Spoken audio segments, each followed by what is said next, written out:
ನಮಸ್ತೆ ಎಲ್ರಿಗೂ, welcome back to my YouTube channel. ಇವತ್ತು ನಾನು ನಿಮಗೆ ಈ ವಿಡಿಯೋದಲ್ಲಿ ಡ್ರೈ ಫ್ರೂಟ್ಸ್ ಲಾಡುನ ಹೇಗೆ ಮಾಡೋದು ಅಂತ ಹೇಳ್ಕೊಡ್ತೀನಿ. ತುಂಬಾ ಈಸಿ ಮತ್ತು ಟೇಸ್ಟಿಯಾಗಿರುವಂತಹ ಡ್ರೈ ಫ್ರೂಟ್ಸ್ ಲಾಡುನ ಮಾಡ್ಬೋದು. ಇದನ್ನು ಪ್ರೆಗ್ನೆಂಟ್ ವುಮೆನ್ ಇರ್ಬೋದು, ಡೆಲಿವರಿ ಆಗಿರೋರು, ಚಿಕ್ಕ ಮಕ್ಕಳಿಂದ ಹಿಡಿದು ದೊಡ್ಡವ್ರಿಗೂ ಕೂಡ ಎಲ್ಲರೂ ಇಷ್ಟಪಟ್ಟು ತಿಂತಾರೆ. ಯಾವುದೇ ರೀತಿ ಶುಗರ್ ಹಾಕ್ತೀರಾ, ಸ್ವೀಟ್ ಹಾಕ್ತೀರಾ, ನ್ಯಾಚುರಲ್ ಆಗಿ ಮಾಡುವಂಥದ್ದು ತುಂಬಾ ಚೆನ್ನಾಗಿರುತ್ತೆ. ಇದನ್ನು ಡೈಲಿ ಒಂದು ತಿಂದರೆ ಸಾಕು, ನಿಮಗೆ ಆರಾಮಾಗಿ ಬೇಕಾದಂತಹ ಎಲ್ಲ ವಿಟಮಿನ್ಸ್ ಇದರಿಂದ ಸಿಗುತ್ತೆ. ಆ್ಯಂಡ್ ಮಾಡೋದು ಕೂಡ ತುಂಬಾ ಈಸಿ. ನಾನಿವತ್ತು ಇದನ್ನು ಹೇಗೆ ಮಾಡೋದು ಅಂತ ಹೇಳ್ಕೊಡ್ತೀನಿ.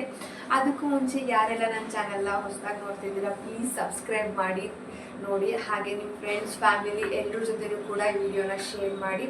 ಹಾಗಿದ್ರೆ ಇವಾಗ ಮಾಡೋದು ಹೇಗೆ ಅಂತ ಹೇಳಿ. ನಾನಿವಾಗ ಡ್ರೈ ಫ್ರೂಟ್ಸ್ ಲಾಡು ಮಾಡೋದಕ್ಕೆ ಒಂದು ದೊಡ್ಡ ಕಪ್ ಆಗುವಷ್ಟು ಡೇಟ್ಸನ್ನು ತೊಗೊಂಡಿದ್ದೀನಿ. ಎಲ್ಲ ಡ್ರೈ ಫ್ರೂಟ್ಸ್ಗಿಂತನೂ ಸ್ವಲ್ಪ ಡೇಟ್ಸನ್ನು ಜಾಸ್ತಿ ಪ್ರಮಾಣದಲ್ಲಿ ತೊಗೋಬೇಕಾಗತ್ತೆ. ಇದರಲ್ಲಿ ಅಳತೆ ಅಂತ ಏನಿಲ್ಲ, ನೀವು ಎಷ್ಟು ಪ್ರಮಾಣದಲ್ಲಿ ಮಾಡ್ಕೊಳ್ತಾ ಇರ್ತೀರ ಡ್ರೈ ಫ್ರೂಟ್ಸ್ ಲಾಡನ್ನ, ಆವಾಗ ನೀವು ಡ್ರೈ ಫ್ರೂಟ್ಸ್ನ ನೋಡಿಕೊಂಡು ತೊಗೋಬೇಕು. ಎಲ್ಲದಕ್ಕಿಂತ ಜಾಸ್ತಿ ಸ್ವಲ್ಪ ಡೇಟ್ಸನ್ನು ತೊಗೋಬೇಕಾಗತ್ತೆ. ಹಾಗೆ ನಾನಿಲ್ಲಿ ಕುಂಬಳಕಾಯಿ ಬೀಜ, ಬಾದಾಮಿ, ಗೋಡಂಬಿ, ದ್ರಾಕ್ಷಿ ಮತ್ತು ಪಿಸ್ತಾನ ಯೂಸ್ ಮಾಡಿ ಡ್ರೈ ಫ್ರೂಟ್ಸ್ ಲಾಡುನ ಮಾಡ್ತಾಯಿದ್ದೀನಿ. ನಿಮಗೆ ಬೇಕಿದ್ರೆ ನೀವು ಬೇರೆ ಡ್ರೈ ಫ್ರೂಟ್ಸ್ಗಳನ್ನೂ ಕೂಡ ಇದರಲ್ಲಿ ಆ್ಯಡ್ ಮಾಡ್ಕೋಬೋದು. ನಿಮ್ಗೆ ಯಾವ್ದು ಇಷ್ಟ ಆಗುತ್ತೆ ಅದನ್ನು ನೀವು ಇದರಲ್ಲಿ ಮಿಕ್ಸ್ ಮಾಡ್ಕೊಬೋದು. ಇವಾಗ ನಾನು ತೊಗೊಂಡಿರೋವಂಥ ಡ್ರೈ ಫ್ರೂಟ್ಸ್ಗಳನ್ನ ಮೊದಲನೇದಾಗಿ ಚಿಕ್ಕ ಚಿಕ್ಕದಾಗಿ ಕಟ್ ಮಾಡ್ಕೊಳ್ತಾ ಇದ್ದೀನಿ. ಅದನ್ನು ಜಾಸ್ತಿ ದಪ್ಪ ಮಾಡ್ಕೋಬೇಡಿ, ಆದಷ್ಟು ಸ್ವಲ್ಪ ಚಿಕ್ಕ ಚಿಕ್ಕದಾಗೆ ಪೌಡರ್ ಆಗದೆ ಇರೋ ಥರ ಚಿಕ್ಕ ಚಿಕ್ಕದಾಗಿ ನೀಟಾಗಿ ಕಟ್ ಮಾಡಿ ಇಟ್ಕೊಳ್ಳಿ. ನೀವೇನೇನು ಡ್ರೈ ಫ್ರೂಟ್ಸ್ ತೊಗೊಂಡಿರ್ತೀರ ಎಲ್ಲನೂ ಕೂಡ ಇದೇ ರೀತಿಯಾಗಿ ಕಟ್ ಮಾಡ್ಕೊಳ್ಳಿ. ಹಾಗೆ ನೀವು ಇದರಲ್ಲಿ ವಾಲ್ನಟ್ ಹಾಕೋಬೋದು, ಸನ್ಫ್ಲವರ್ ಸೀಡ್ಸ್ ಹಾಕೋಬೋದು, ಮತ್ತು ಎಳ್ಳನ್ನು ಕೂಡ ಹಾಕೋಬೋದು. ನಿಮ್ಗೆ ಯಾವ್ದು ಇಷ್ಟ ಆಗುತ್ತೆ ಅದನ್ನು ಹಾಕೋಬೋದು. ನಾನಿವಾಗ ಇಲ್ಲಿ ಪಂಪ್ಕಿನ್ ಸೀಡ್ಸನ್ನು ಫ್ರೈ ಮಾಡ್ಕೊಳ್ತಾ ಇದ್ದೀನಿ. ಇದನ್ನು ತುಪ್ಪ ಹಾಕ್ಕೊಳ್ತೀರ ಡ್ರೈ ರೋಸ್ಟ್ ಮಾಡ್ಕೊಳ್ಳಿ. ಮೊದಲನೇದಾಗಿ ನೀಟಾಗಿ ಫ್ರೈ ಆಗೋ ಥರ ಫ್ರೈ ಮಾಡ್ಕೊಳ್ಳಿ. ನಿಮಗೆ ಇದು ಫ್ರೈ ಆಗಿದೆಯೋ ಇಲ್ವೋ ಅಂತ ಹೇಳಿ ಗೊತ್ತಾಗಬೇಕು ಅಂದರೆ ಅದ್ರ ಸ್ಮೆಲ್ಲಲ್ಲೇ ಗೊತ್ತಾಗುತ್ತೆ ನಿಮಗೆ ಅದು ಫ್ರೈ ಆಗಿದೆಯೋ ಇಲ್ವೋ ಅಂತ ಹೇಳಿ. ನೋಡಿಕೊಂಡು ಮೀಡಿಯಮ್ ಫ್ಲೇಮಲ್ಲೇ ಇಟ್ಕೊಂಡು ಫ್ರೈ ಮಾಡ್ಕೊಳ್ತಾ ಬನ್ನಿ. ನೆಕ್ಸ್ಟ್ ಇವಾಗ ಅದೇ ಪಾತ್ರೆಯಲ್ಲಿ ನಾನು 1 ಸ್ಪೂನಷ್ಟು ತುಪ್ಪನ ಹಾಕ್ಕೊಳ್ತಾ ಇದ್ದೀನಿ. ತುಪ್ಪನ ಹಾಕ್ಕೊಂಡು ಕಟ್ ಮಾಡಿ ಇಟ್ಕೊಂಡಿರೋವಂತಹ ಗೋಡಂಬಿ ಮತ್ತು ಬಾದಾಮಿನ ಹಾಕ್ಕೊಂಡು ಮೊದಲನೇದಾಗಿ ಫ್ರೈ ಮಾಡ್ಕೊಳ್ತಾ ಇದ್ದೀನಿ. ಇದೆರಡು ಕೂಡ ಸ್ವಲ್ಪ ಫ್ರೈ ಆದ ನಂತರ ಇದಕ್ಕೆ ನಾನಿವಾಗ ಸ್ವಲ್ಪ ಫ್ರೈ ಆದಮೇಲೆ ನಾನಿವಾಗ ಇದಕ್ಕೆ ಪಿಸ್ತಾನ ಸೇರಿಸ್ಕೊಳ್ತಾ ಇದ್ದೀನಿ. ಯಾಕೆ ಅಂತ ಹೇಳಿದರೆ ನಾನು ಆಲ್ರೆಡಿ ಇಲ್ಲಿ ರೋಸ್ಟೆಡ್ ಆಗಿರುವಂತಹ ಪಿಸ್ತಾನ ಯೂಸ್ ಮಾಡಿದ್ದೀನಿ. ಅದಕ್ಕೋಸ್ಕರ ಬಾದಾಮಿ ಮತ್ತು ಗೋಡಂಬಿ ಸ್ವಲ್ಪ ಫ್ರೈ ಆದ ನಂತರ ಪಿಸ್ತಾನ ಯೂಸ್ ಮಾಡ್ಕೊಳ್ತಾ ಇದ್ದೀನಿ. ಮೂರನ್ನು ಕೂಡ ನೀಟಾಗಿ ಫ್ರೈ ಮಾಡಿಕೊಂಡು ಅದೇ ಬೌಲಲ್ಲಿ ಎತ್ತಿಟ್ಕೊಳ್ಳಿ. ಆ ತುಪ್ಪದಲ್ಲಿ ಫ್ರೈ ಆದಾಗ ನಮಗೆ ಫ್ಲೇವರ್ ತುಂಬಾ ಚೆನ್ನಾಗಿ ಅನಿಸುತ್ತೆ. ಅದಕ್ಕೋಸ್ಕರ ತುಪ್ಪದಲ್ಲೇ ಫ್ರೈ ಮಾಡ್ಕೊಳ್ಳಿ, ತುಂಬಾ ಚೆನ್ನಾಗಿರುತ್ತೆ. ನಂತರ ದ್ರಾಕ್ಷಿನೂ ಕೂಡ ಸ್ವಲ್ಪ ತುಪ್ಪ ಹಾಕಿ ನೀಟಾಗಿ ಫ್ರೈ ಮಾಡ್ಕೊಳ್ಳಿ.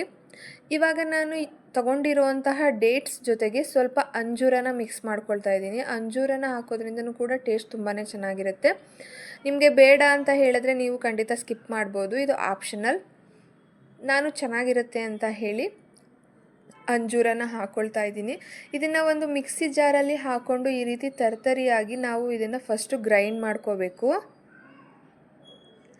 ಮತ್ತು ಅದೇ ಪಾತ್ರೆಯಲ್ಲಿ ಸ್ವಲ್ಪ ತುಪ್ಪನ ಹಾಕ್ಕೊಂಡು ನಾವು ಏನು ಗ್ರೈಂಡ್ ಮಾಡಿ ಇಟ್ಕೊಂಡಿರ್ತೀವಿ ಆ ಡೇಟ್ಸ್ ಪೇಸ್ಟನ್ನ ಹಾಕ್ಕೊಂಡು ಸ್ವಲ್ಪ ಪ್ರಮಾಣದಲ್ಲಿ ಫ್ರೈ ಮಾಡ್ಕೋಬೇಕಷ್ಟೆ. ಅದು ತೀರಾ ಫ್ರೈ ಆಗಬಾರ್ದು, ಜಸ್ಟ್ ತುಪ್ಪದ ಜೊತೆ ಮಿಕ್ಸ್ ಆಗೋ ಥರ ಸ್ವಲ್ಪ ಬಿಸಿ ಮಾಡಿಕೊಂಡ್ರೆ ಸಾಕು, ಫ್ರೈ ಮಾಡ್ಕೋಬಾರ್ದು.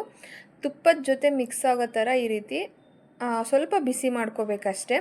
ನಂತರ ಅದನ್ನು ಕೂಡ ನಾವು ಡ್ರೈ ಫ್ರೂಟ್ಸನ್ನೆಲ್ಲ ರೋಸ್ಟ್ ಮಾಡಿ ಇಟ್ಕೊಂಡಿರೋಂತಹ ಪಾತ್ರೆಯಲ್ಲಿ ಹಾಕ್ಕೊಂಡು ನೀಟಾಗಿ ಮಿಕ್ಸ್ ಮಾಡ್ಕೋಬೇಕು. ನೋಡ್ತಾ ಇರ್ಬೋದು ನೀವಿಲ್ಲಿ ನಾನು ಎಲ್ಲ ತರಹದ ಡ್ರೈ ಫ್ರೂಟ್ಸ್ಗಳನ್ನ ನಾನು ಏನೇನು ತೋರಿಸ್ತೆ ಅದನ್ನೆಲ್ಲ ಕೂಡ ಒಂದೇ ಬೌಲಲ್ಲಿ ಹಾಕಿ ಇಟ್ಕೊಂಡಿದ್ದೀನಿ.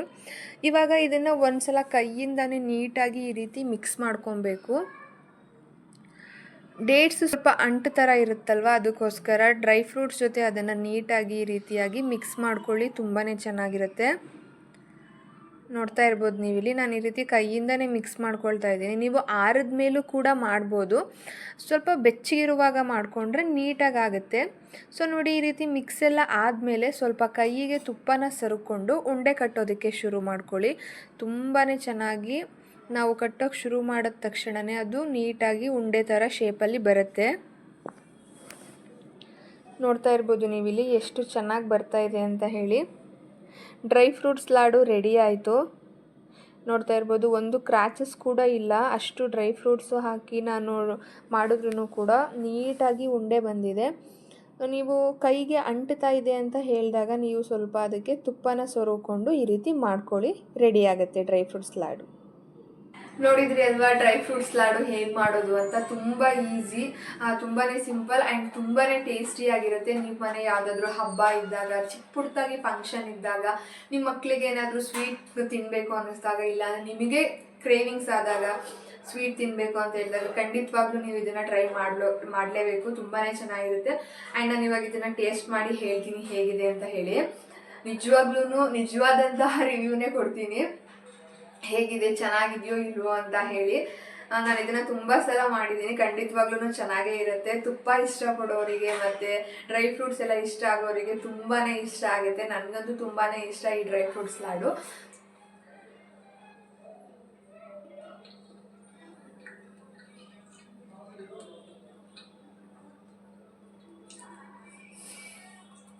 ಚೆನ್ನಾಗಿದೆ. ಪ್ರತಿಯೊಂದು ಬಾದಾಮಿ, ಗೋಡಂಬಿ ಮತ್ತು ಅಂಜೂರ ಎಲ್ಲ ಫ್ಲೇವರ್ ಕೂಡ ತುಂಬಾ ಚೆನ್ನಾಗಿ ಅನ್ನಿಸ್ತಾ ಇದೆ.